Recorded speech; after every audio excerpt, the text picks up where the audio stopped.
नसवाड़ी में इस वर्ष श्री कृष्ण जन्माष्टमी का पर्व धूमधाम से मनाया गया। नगर के विभिन्न मंदिरों एवं इलाकों में श्रद्धालुओं ने बड़ी श्रद्धा और उत्साह के साथ कृष्ण जन्मोत्सव की पूजा अर्चना की।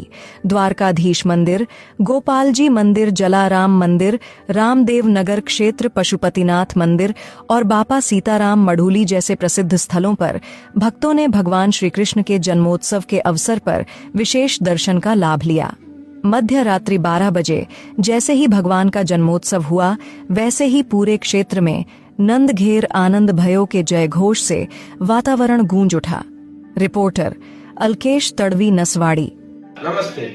अखिल भारतीय विद्यार्थी परिषद नसवाड़ी અને બાપા સીતારામ ટ્રસ્ટી દ્વારા આજ રોજ દહીં હાંડીનો કાર્યક્રમ અને જન્માષ્ટમીનું આયોજન કરવામાં આવ્યું હતું, જેમાં ભાવિ ભક્તોએ આવીને ખુદ સાથ સહકાર આપ્યો તે બદલ તેમનો આભાર વ્યક્ત કરું છું। અને કાલે જન્માષ્ટમીના આયોજનમાં લોકોને મહાપ્રસાદીમાં ફરાળનું આયોજન કરવામાં આવ્યું હતું, જેમાં બટાકાની ખીચડી અને કેળાનું આયોજન પણ રાખેલ હતું। તેમાં અમને ઘણા બધા વ્યક્તિ અને અમુક ટ્રસ્ટીઓ દ્વારા ખૂબ સાથ સહકાર મળ્યો, તે બદલ તેમનો આભાર વ્યક્ત કરું છું। હું વિશાલ ભરવાડ, નસવાડી નગર સહમંત્રી।